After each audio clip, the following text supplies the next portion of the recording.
The advance of regret can be so gradual that it is impossible to say, yesterday I was happy, today I'm not. At no one moment did Lilia realize that her marriage was a failure. Yet during the summer and autumn, she became as unhappy as it was possible for her nature to be. She had no unkind treatment and few unkind words from her husband.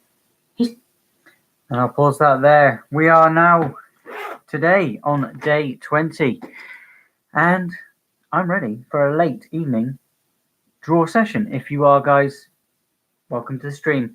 My name's Blut084, BLUT84 Art and Games. I will be playing some more of Red Dead Redemption this evening, but as you all well know, I have been keeping up with every day of Inktober. And we are, like I said, on day 20, and today's word is tread. And we're going to be listening to Where Angels Tread in the background. But that was the beginning here. But we're on day 20. So day 1 was ring.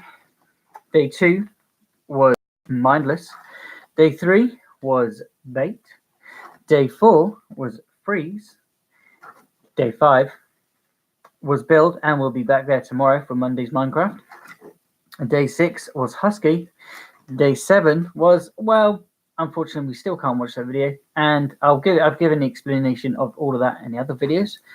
Day 8 was frail, and I did an old lady, as you can see, but I turned her more into like a witch, but maybe an old lady. But again, I explained in the video. Again, this one is one of my favorites, and if you haven't checked this one out, definitely please go and do so, because it is one of my favorite pictures that I've ever drawn. And there was a day when I'd relax, because I think we're getting to day 10. So yeah, we're on 10 days here, and I thought to myself, I need to relax back a bit here, stop pumping out and trying to pump out loads of really detailed stuff. So I just did a few patterns and relaxed my hand, and we listened to some good stories as well. And we did for the Abominable Snowman, which we drew for snow on day 11. And then day 9, what am I saying, day 9, day 12, we got to Dragon, and well, this one will be digitized and available to download for your phone background or wherever you can put images. But yeah, that was day 12. We got to day 13 where the word was ash, and I thought to myself, the only thing I could do, my son I think was ill at the time, I think he was in bed, and I drew this one in kind of like, that's the game that we played together. If you haven't seen me play this game, I get incredibly angry whilst playing as Kratos, but the boy always calms me down with a backup. And this was them scattering the ashes at the end of the game. Spoilers for you. We then get to day 14, where it's the word was overgrown. I did a scene from Maleficent. There's a bit of quick, scratchy sort of thing I did, and I don't know about that one, but that was day 14. This was day 15, which the word was legend, and this is I Am Legend, Will Smith's film. The cover of the box, check that one out, definitely, guys. I know you guys are enjoying that one, so thank you very much if you do. Don't forget, again, to leave a like on the videos that you do like, and I'll try and digitize those so you guys can download them. But then day 16 was Wild, and again, I've looked into my DVD cupboard, and because I'm that old and still got DVDs, I saw this DVD here, and I thought, wow, I've got to have a go at drawing that for Wild, because it's where the wild things are, the film, not the book. We did listen to the book and a load more. If you like the Gruffalo, then definitely check this video out just to listen to that. When we get to day 17, sorry, we are then asked to do the word ornament. And I didn't want to do a bauble like you do it on the Christmas tree, because I don't really like that time of year. I had a look on my shelves, because I've got a few different ornaments. I showed you around my room how many ornaments I actually have in that video as well. But yeah, that was day 17, ornament, and I picked something off my shelf.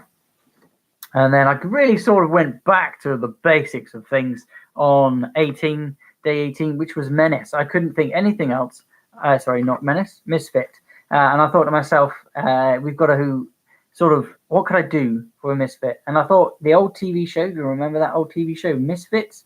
on, I think, E4. It was one of their biggest hits, and I really enjoyed watching it. The storyline to it and the wrap up, I won't tell you, because even if you haven't watched it, I definitely recommend go and do so. But that was a bit too much time considering things that I had, so I went back to basics because it was Friday. I thought we'd, and because of the next day, which I'll show you in a moment, it was Misfit, and then nothing more than Misfit with a slingshot. And Dennis the Menace is one of my child favorites from Beano. Try to keep it in the Beano style as well, but kind of messed up there because all of a sudden it was running out of time and had to get it done. But leading me in, like I said, from the Misfit here, leading me into the second of almost a second pattern thing. Not so much, but we went into like a Robin Hood sort of style, or Sherwood Forest, or Sherwood Forest, with his hanging up. Maybe it's a kid, but it was my hand.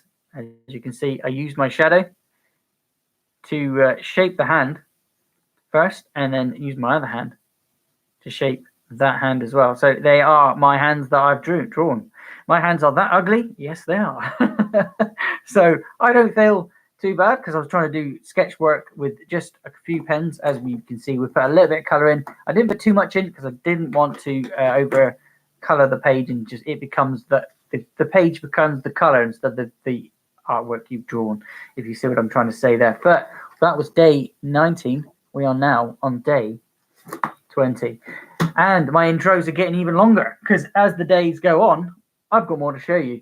Definitely, guys, if you want to see any of those videos, there will be links at the end to the whole playlist. Or if you guys haven't already, hit that subscribe button because I'm still going to be going to 31 days. We're at 20, so we've only got 11 days left, if you do count this one. Okay, so with the word day, the word today is tread. And like I said, we're going to be listening to where the angels dare to tread. I'm kind of thinking it may be more of an adult thing, but we are Sunday, so consider this one your Sundays getting you ready for Monday. If you haven't checked any of those videos, guys, definitely hyphenate all those. But Sundays getting you for Mondays, ready for Mondays, then you definitely going to check them out. And because every day, so every week, I would have a story game in the evening, and we're going to be listening to the story instead tonight, as I want to get drawing and play a little bit more Red Dead. So yeah, keep going because it's half term next week for some of you guys, because my child is home, so I've got to get some other stuff done. But we'll still be doing some more Inktober and listening to some good stories in the background. Simply left her alone. In the morning, he went out to do business, which, as far as she could discover, meant sitting in the farmacia. He usually returned to lunch, after which he retired to another room and slept. In the evening, he grew vigorous again and took the air on the ramparts, often having his dinner out and seldom returning till midnight or later. She began to see that she must assert herself, but she could not see how. Her self-confidence, which had overthrown Philip, had gradually oozed away. Night after night did Lilia curse Miss Abbott, her false friend, who had agreed with her that the marriage would do. And then, at the first hint of opposition, had fled back to England, shrieking and distraught. Miss Abbott headed the long list of those who should never be written to and who would never be forgiven. Almost the only person who was not on that list was Mr. Kingcroft, who had unexpectedly sent an affectionate and inquiring letter. At first she had seen a few English people, for Monteriano was not the end of the earth. One or two inquisitive ladies, who had heard at home of her quarrel with the Heritons, came to call. She was very sprightly, and they thought her quite unconventional, and Gino a charming boy, so all that was to the good. I'm going to leave But by May, what I'm trying to create here, because I'm doing this all freehand, straight from something I've thought about. Spring. I'm going to leave that As Mrs. Heriton had often observed, to see what you think I'm drawing, guys. She did not like music or reading. I'll say now it's not angels. Her one qualification for life was rather blousy. I'm drawing a scene. If you can make out the scene before I get to that scene, you won't win anything. But it'd be nice to know if you can see and if my artwork has improved at all throughout Inktober, because I didn't think I would be able to draw at all without using a pencil. It had been rather fun to let him get the upper hand, but it was galling to discover that he could not do otherwise. There was plenty of brutality deep down in him, and one day Lilia nearly touched it. It was the old question of going out alone. I always do it in England. This is Italy. Yes, but I'm older than you, and I'll settle. I'm your husband. And I've got the Sorry, it's my money. dog. Hey! Horrified. Because you can hear one doesn't mean this one's trying to attack you. I've got the money. And you'd better mend your manners, for you'd find it awkward if I stopped drawing checks. She was no reader of character, but she quickly became alarmed. As she said to Perfetta afterwards, none of his clothes seemed to fit, too big in one place, too small in another. He edged round the table to where she was sitting, and she sprang away and held the chair between them, too frightened to speak or move. He looked at her with round, expressionless eyes and slowly stretched out his left hand. Perfetta was heard coming up from the kitchen.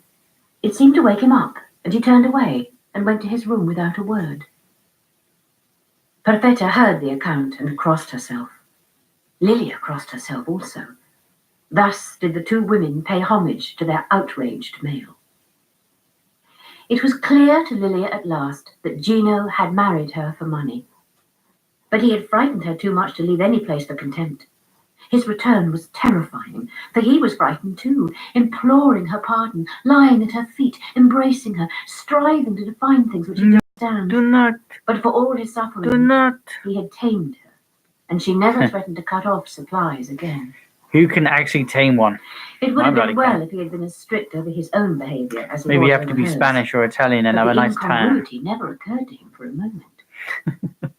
The discovery of his infidelity, which she made by accident, destroyed such remnants of self-satisfaction as her life might yet possess. She broke down utterly and sobbed and cried in Perfetta's arms. Perfetta was kind, but cautioned her on no account to speak to Gino, who would be furious if he was suspected.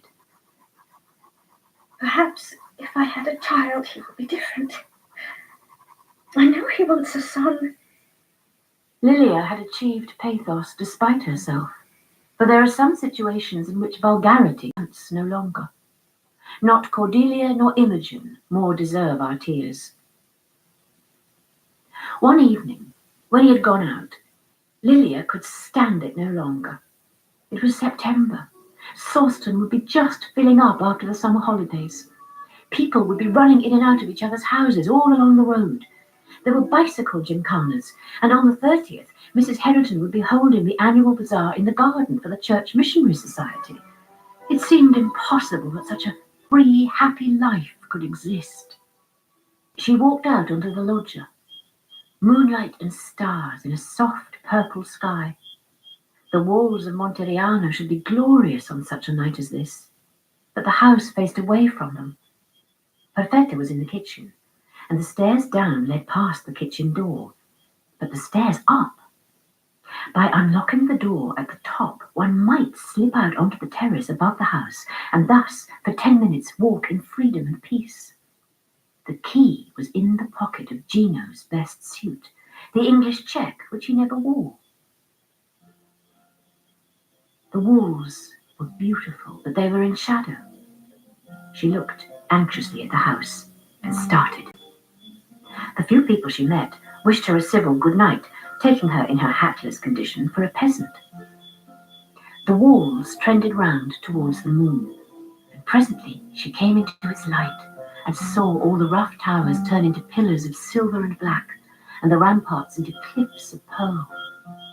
Lilia began to cry, for here, where a great cypress interrupted the monotony of the girdle of olives, she had sat with Gino one afternoon in March, her head upon his shoulder, while Caroline was looking at the view and sketching. Round the corner was the Siena gate, from which the road to England started, and she could hear the rumble of the diligence which was going down to catch the night train to Empoli. The next moment it was upon her, for the high road came towards her before it began its long zigzag down the hill. The driver slackened and called to her to get in. He did not know who she was. He hoped she might be coming to the station. Non vengo. He wished her good night and turned his horses. As the diligence came past, she saw that it was empty. Vengo. Her voice was tremulous and did not carry. Vengo, vengo! She ran down the road screaming for him to stop. If he would but turn for an instant, she would be saved. She tried to cut off the corner of the zigzag, stumbling over the great clods of earth which lay between the eternal olives. She was far too late, for just before she regained the road, the thing swept past her, thunderous, ploughing up choking clouds of moonlit dust.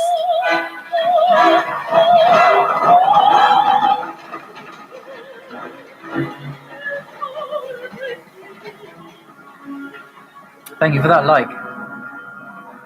She did not fall I went any into more, a place there. for she felt very ill and fainted. And when Can you she guess what I'm revived, drawing? she was lying in the road with dust in her eyes, and dust in her mouth, and dust down her ears. There is something very terrible in dust at night time. Ill luck pursued her to the end. It was one of the nights when Gino happened to come in. He was in the kitchen, swearing and smashing plates, while Perfetta, her apron over her head, was weeping violently. At the sight of Lilia, he poured forth a flood of miscellaneous abuse. He was far more angry, but much less alarming than he had been that day when he edged after her round the table. And Lilia gained more courage from her bad conscience than she ever had from her good one. For as he spoke, she was seized with indignation and feared him no longer, and saw him for a cruel, worthless, hypocritical, dissolute upstart, and spoke in return. Perfetta screamed, for she told him everything, all she knew and all she thought. He stood with open mouth, all the anger gone out of him, feeling ashamed and an utter fool. He was rightfully cornered. Then, alas, the absurdity of his own position grew upon him, and he laughed, as he would have laughed at the same situation on the stage. I am tricked. I am conquered. I give in. Let us talk of it no more. Neither Perfetta nor Gino nor Lilia herself knew the true reason of all the misery that followed. To the end, he thought that kindness and a little attention would be enough to set things straight. No one realized that the struggle was national, that generations of ancestors, good, bad, or indifferent, forbade the Latin man to be chivalrous to the northern woman to forgive the Latin man. All this might have been foreseen. Mrs. Herriton foresaw it from the first. The night he laughed at her, Lilia wildly took up paper and pen and wrote page after page, enumerating his iniquities, tracing all the causes and the growth of her misery. It was not till its conclusion did she realize for whom it was meant. Irma, darling Irma, this letter is for you. I almost forget I have a daughter. It will make you unhappy, but I want you to know everything, and you cannot learn things too soon. God bless you, my dearest, and save you. God bless your miserable mother. Fortunately, Mrs. Herriton was in when the letter arrived. She seized it and opened it in her bedroom. Another moment, and Irma's placid childhood would have been destroyed forever. Lilia received a brief note from Harriet, again forbidding direct communication between mother and daughter, and concluding with formal condolences. It nearly drove her mad. They were on the lodge when the letter arrived. He often sat with her now, watching her for hours, puzzled and anxious, but not contrite. Lilia? It's nothing. She went in and began to write, a very short letter, whose gist was, "Come and save me." It is not good to see your wife crying when she writes, especially if you are conscious that on the whole your treatment of her has been reasonable and kind. It is not good when you accidentally look over her shoulder to see that she is writing to a man. Nor should she shake up her stitcher when she leaves the room under the impression that you are engaged in lighting a cigar and cannot see her. Can't be anybody for us. Lilia went to the post herself. Even gone. But in Italy, so many things can be arranged. The postman was a friend of Gino's. No, it's not the and postman. Mr. Kingston You didn't never hear that got word. his letter. So she gave up hope, became ill, Dum dum. and all through the autumn lay in bed. Gino was distracted. She knew why. He wanted a son. His one desire was to become the father of a man like himself. Before the child was born, he gave her a kiss and said, I have prayed all night for a boy. Some strangely tender impulse moved her, and she said faintly, You are a boy yourself, Gino. Then we shall be brothers. He lay outside the room, with his head against the door like a dog. When they came to tell him the glad news, they found him half unconscious, and his face was wet with tears. As for Lilia, someone said to her, "It is a beautiful boy."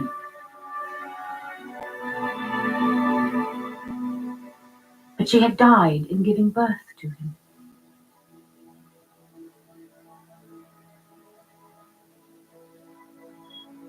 Now they are.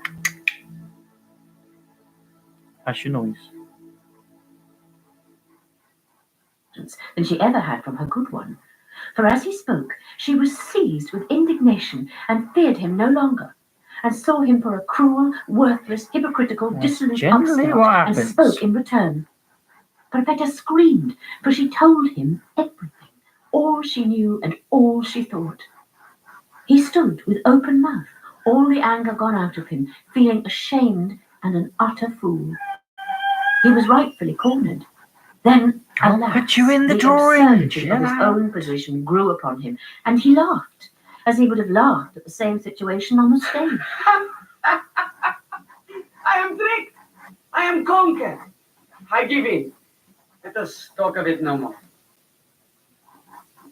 Neither Perfetta nor Gino nor Lilia herself knew the true reason of all the misery that followed. To the end, he thought that kindness and a little attention would be enough to set things straight. No one realized that the struggle was national, that generations of ancestors, good, bad, or indifferent, forbade the Latin man to be chivalrous to the northern woman to forgive the Latin man. All this might have been foreseen. Mrs. Herriton foresaw it from the first. The night he laughed at her, Lilia wildly took up paper and pen and wrote page after page, enumerating his iniquities, tracing all the causes and the growth of her misery. It was not till its conclusion did she realize for whom it was meant.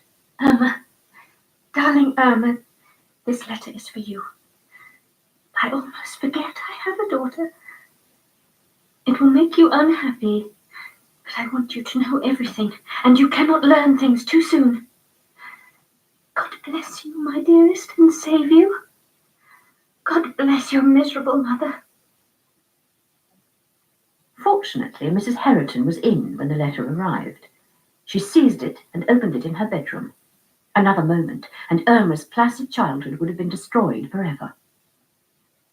Lilia received a brief note from Harriet, again forbidding direct communication between mother and daughter, and concluding with formal condolences. It nearly drove her mad. They were on the loggia when the letter arrived. He often sat with her now, watching her for hours, puzzled and anxious, but not contrite. Lilia? It's nothing. She went in and began to write, a very short letter, whose gist was, "Come and save me." It is not good to see your wife crying when she writes, especially if you are conscious that, on the whole, your treatment of her has been reasonable and kind. It is not good when you accidentally look over her shoulder know why we're to see listening that to she the is same thing writing to a again. man. Nor should she shake her fist at you when she leaves the room, under the impression that you are engaged in such as it was, had finished, and there would be no one till next spring. As Mrs. Herriton had often observed, Lilia had no resources. She did not like music or reading or work. Her one qualification for life was rather blousy high spirits.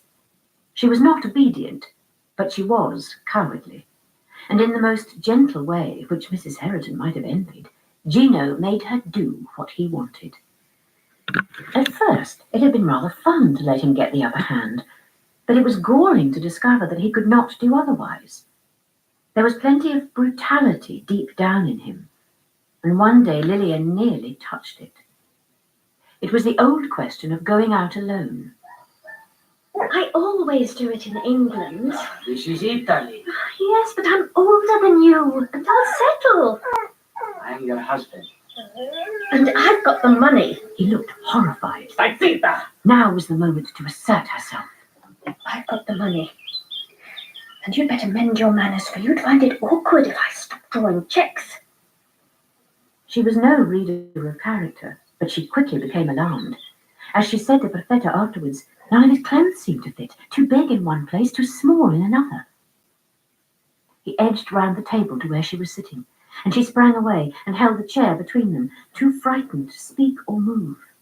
He looked at her with round, expressionless eyes and slowly stretched out his left hand. Perfetta was heard coming up from the kitchen.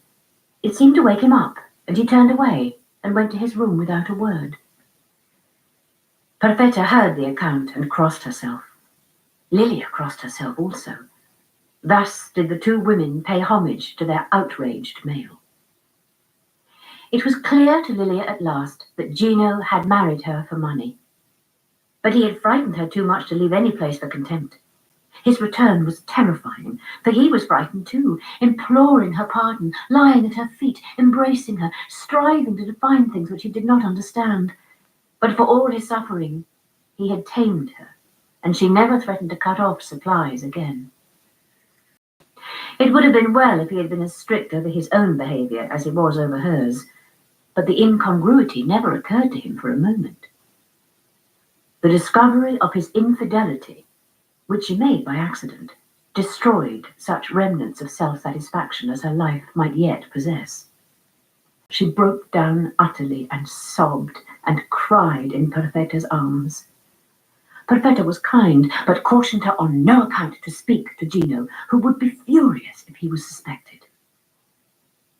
Perhaps if I had a child, he would be different. I know he wants us. Throne Philip had gradually oozed away. Night after night did Lilia curse Miss Abbott, her false friend, who had agreed with her that the marriage would do, and then, at the first hint of opposition, had fled back to England, shrieking and distraught. Miss Abbott headed the long list of those who should never be written to, and who would never be forgiven. Almost the only person who was not on that list was Mr. Kingcroft, who had unexpectedly sent an affectionate and inquiring letter. At first she had seen a few English people, for Monteriano was not the end of the earth. One or two inquisitive ladies, who had heard at home of her quarrel with the Herritons, came to call. She was very sprightly, and they thought her quite unconventional, and Gino a charming boy, so all that was to the good. But by May the season, such as it was, had finished, and there would be no one till next spring. As Mrs. Herriton had often observed, Lilia had no resources. She did not like music or reading or work. Her one qualification for life was rather blousy high spirits. She was not obedient, but she was cowardly, and in the most gentle way, which Mrs. Herriton might have envied, Gino made her do what he wanted. At first it had been rather fun to let him get the upper hand, but it was galling to discover that he could not do otherwise. There was plenty of brutality deep down in him, and one day Lilia nearly touched it. It was the old question of going out alone. Congrats on the Hall of Fame. We were just sorry, guys, I'm just going to skip it on because we're listening to the same bits over and over and over and over and over and over again. While not necessarily a canonical work of the major religions, the Book of Enoch is certainly an interesting read. Mm-hmm. The text is...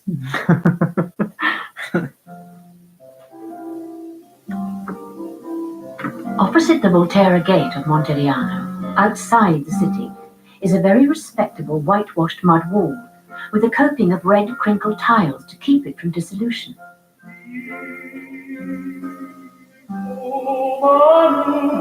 It would suggest a gentleman's garden if there was not in its middle a large hole, which grows larger with every rainstorm.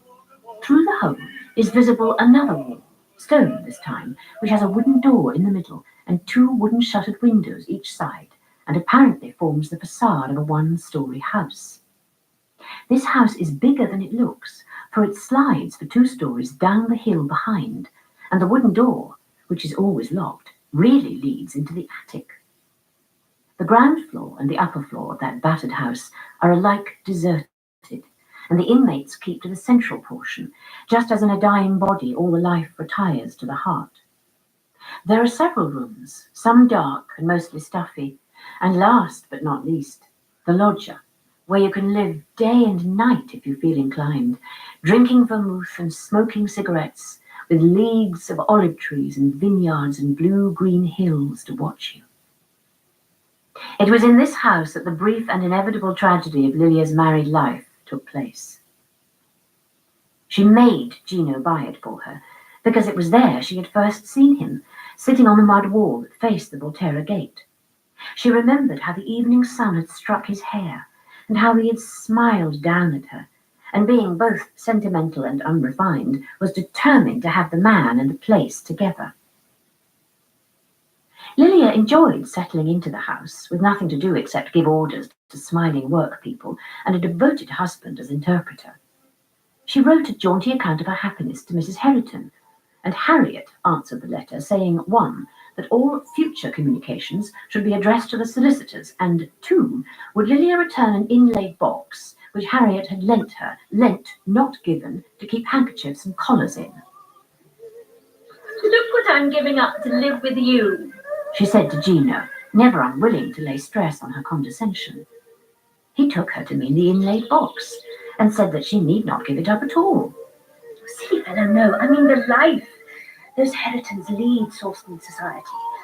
What do I care, so long as I have my silly fellow?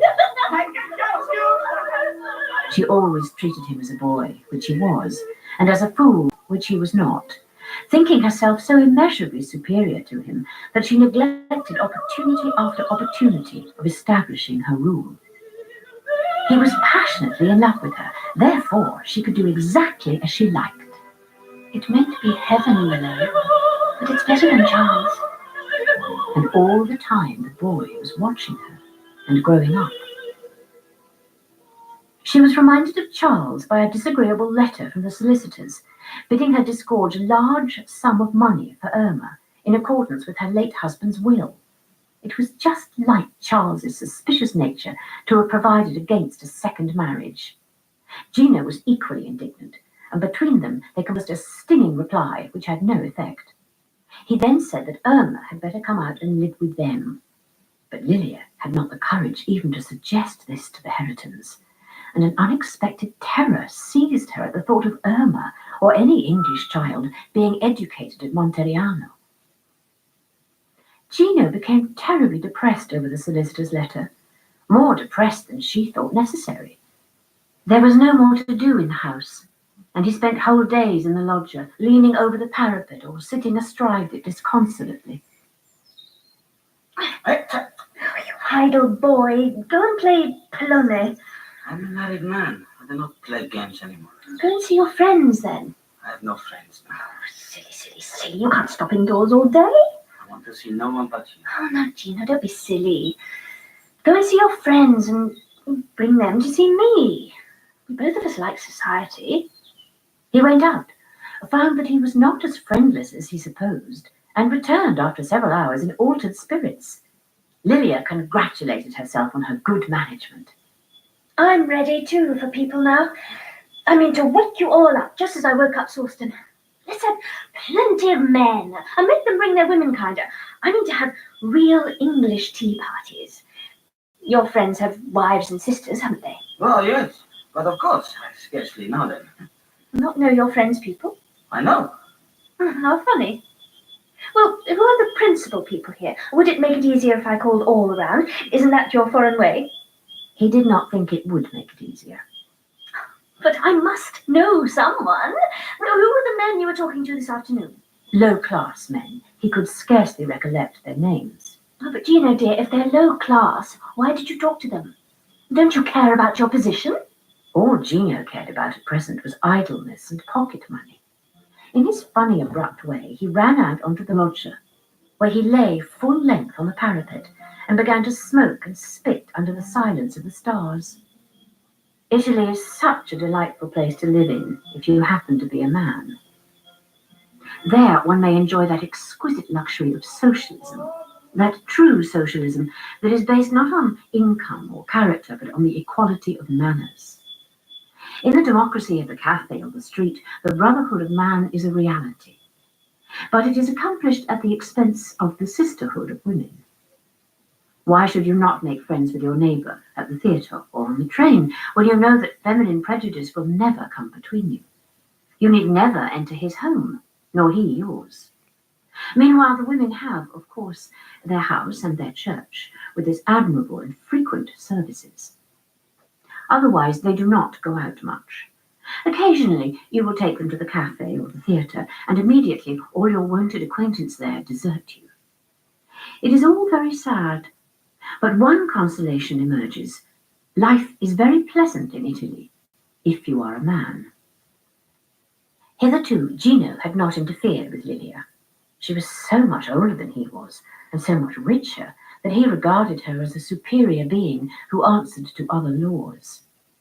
He was not wholly surprised, for strange rumours were always blowing over the Alps of lands where men and women had the same amusements and interests, and he had often met that privileged maniac, the lady tourist, on her solitary walks. Lilia took solitary walks too, and only that week a tramp had grabbed at her watch, an episode which is supposed to be indigenous in Italy, though was really less frequent there than in Bond Street. Now that he knew her better, he was inevitably losing his awe. No one could live with her and keep it, especially when she had been so silly as to lose a gold watch and chain. As he lay thoughtful along the parapet, he realized for the first time the responsibilities of married life. He must save her from dangers, physical and social, for after all, she was a woman. And I, He reflected. am at all events a man, and know what is right. He found her still in the living room, combing her You hair. must not go out alone.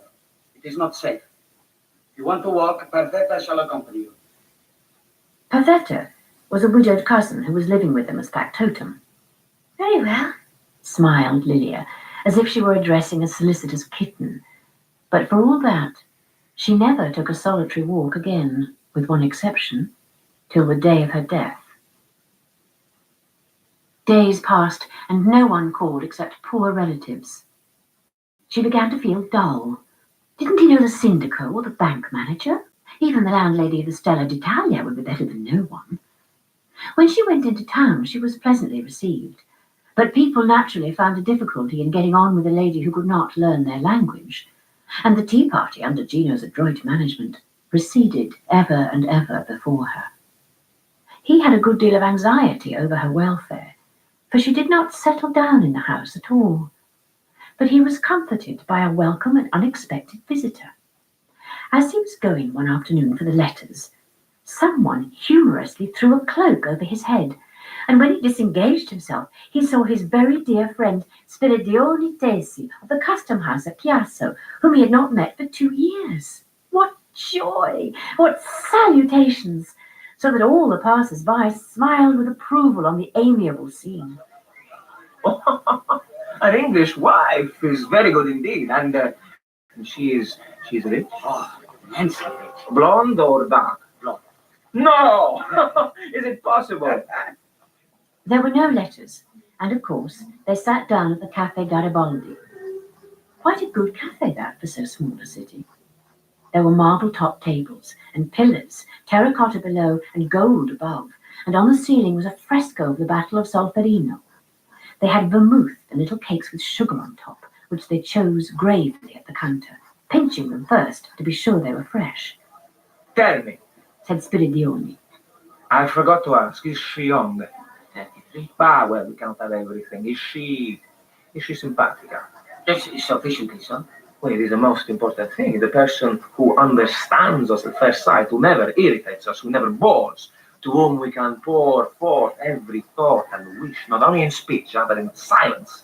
That is what I mean by simpatica. Oh, there are such men, I know, but where will you find such a woman? No, that is true. Sono poco simpatiche le donne. And the time we waste over them is much. One I have seen who may be so. She too was English, the companion of my wife.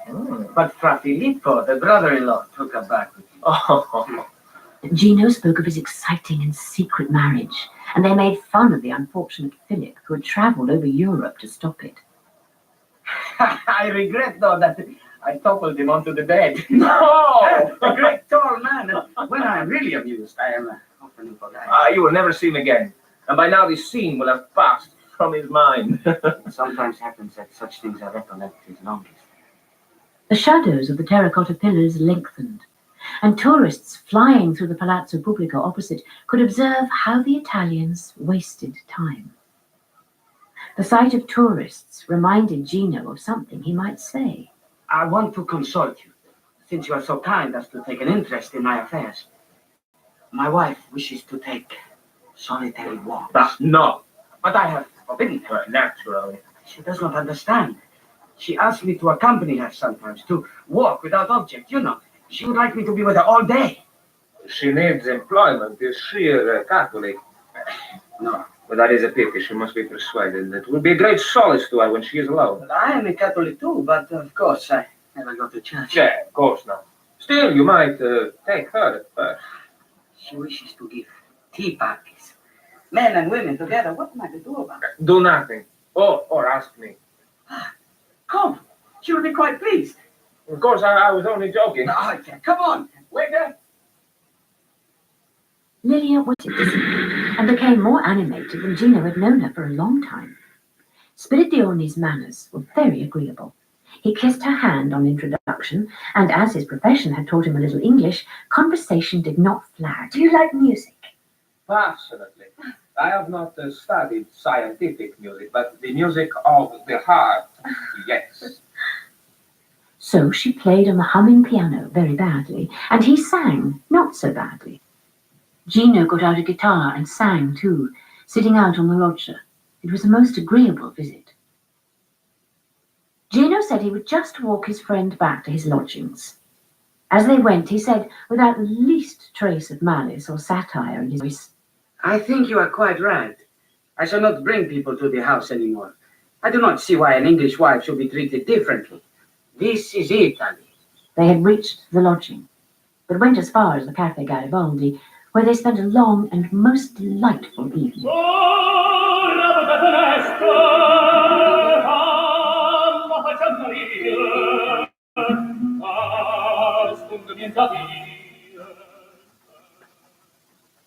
Lands where men and women had the same amusements and interests, and he had often met that privileged maniac, the lady tourist, on her solitary walks. Lilia took solitary walks too, and only that week a tramp had grabbed at her watch, an episode which is supposed to be indigenous in Italy, though is really less frequent there than in Bond Street. Now that he knew her better, he was inevitably losing his awe. No one could live with her and keep it, especially when she had been so silly as to lose a gold watch and chain. As he lay thoughtful along the parapet,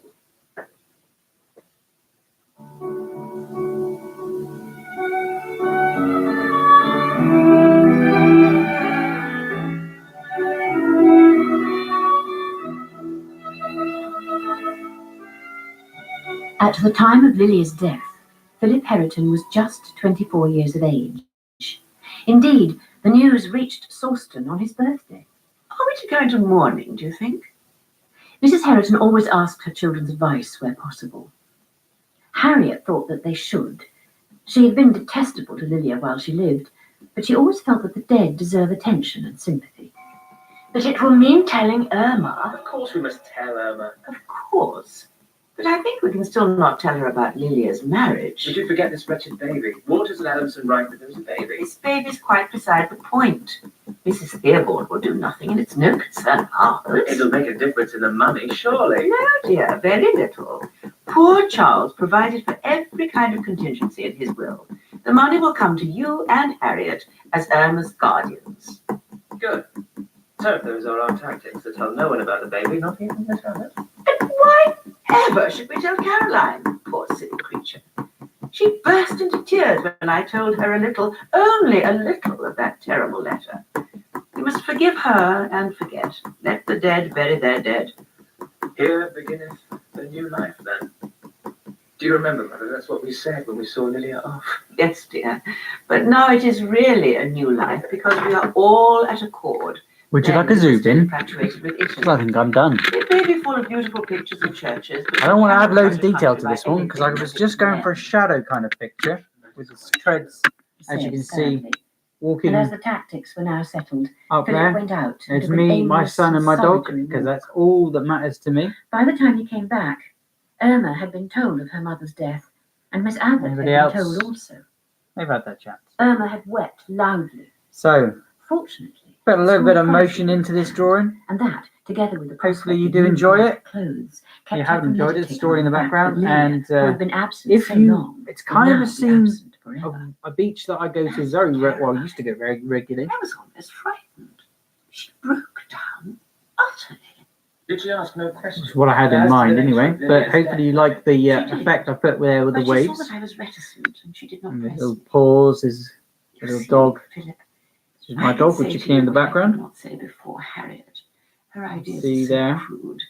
Really, And we do not we want get it me and known my boy in Sawston. walking in the It's a sand. baby. All peace and comfort Maybe would going be to the lost cavern. if people came Maybe. inquiring after it. See Philip what's over the agreed side. enthusiastically. Who And a knows? few days later, when he Either chanced way, to travel up to London with Miss We're Abbott, walking he away. had all the time to pleasantly Never tell look him back he was better on your informed. depression. Because Their last journey together had been from Monteriano Brr. back across Europe. anyway, It guys, had been thanks for gossip, watching. and Hopefully you have Philip, enjoyed from today's force of picture. association, Click that rather links if you want to see expected some more from this. something gossipy now. From Inktober, there have been quite a He few. was surprised. Every time there's a story. Miss Otherwise, Abbott, between thanks for watching. Sawston and Charing Cross, I'll see you revealed later on qualities for which some he had Red Dead never Redemption. guessed her to possess. At first, she annoyed him. They were talking, of course, about